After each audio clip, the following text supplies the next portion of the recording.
په نیمروز د ایران برید ته د احمد مسعود غبرګون. سلام ستړي مشئ، وخت مو په خیر. شبنم وزیری یم. پام وکړئ د امپراتور ټي وي چینل څخه تازه او مهم خبر ته. احمد مسعود په نیمروز د ایران برید ستایلی او ویلي دی چې پر افغان خاوره د ایران برید ملاتړ کوي. مسعود وایي ایران دې هم زما ملاتړ وکړي. بل اړخ ته ملا یعقوب نیمروز ته تصدیمي ځواکونه او ځانګړی پلاوی لیږلی تر څو د پیښې علت معلوم کړي. دا چې احمد مسعود نور څه ویلي او ملا یعقوب چې کوم پلاوی لیږلی، کوم نتایج یې ملا یعقوب ته وړاندې کړي، دا هر څه راسره په روانه ویډیو کې وګورئ. احمد مسعود ایرانی چارواکو ته ویلي چې ما درته ویل چې زه مو ملګری یم.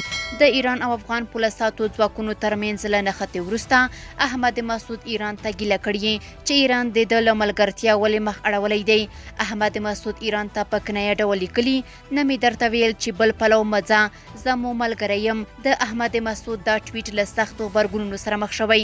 د ټولنیزو رسنیو کارکوونکو لیکلي چې احمد مسعود ایران ته په ښکاره د نوکرۍ وړاندیز کړی او ځان یې د ایران وفادار عسکر بللی. ځینو نورو لیکلي چې احمد مسعود اوس غواړي چې ایران یې د طالبانو پر ضد ملاتړ وکړي. د احمد مسعود پلار احمد شاه مسعود هم د اسلامي امارت خلاف له ایران او فرانسې څخه حمایه کېده او د پردیو په اشاره یې په وطن کې جګړې ته لمن وهله. ملا یعقوب مجاهد نیمروز کې د نښتې ځای ته یو لوړپوړی پلاوی لیږلی تر څو د نښتې علت معلوم کړي. په نیمروز کې له نښتې وروسته د دواړو هیوادونو لوړپوړو چارواکو موافقه وکړه چې سیمې ته ګډ لوړپوړی پلاوی ولیږي او حقیقت معلوم کړي. د افغانستان او ایران ترمنځ په نښته کې دواړو غاړو ته مرګ ژوبله اوښتې. د سیمې عیني شاهدان او په سوشل میډیا کې نشر شوي ویډیوګانو کې ښکاري چې د ایراني ځواکونو څخه 3 پوستې یې نیولې او ترڅنګ یې د هغوی نظامي موټر او وسلې هم په غنیمت کې نیولې دي. بل اړخ ته د سیمې اوسیدونکي وایي چې د افغان ځواکونو او ایراني سرحدي ځواکونو ترمنځ یو ځل بیا د نښتې ویره موجوده ده.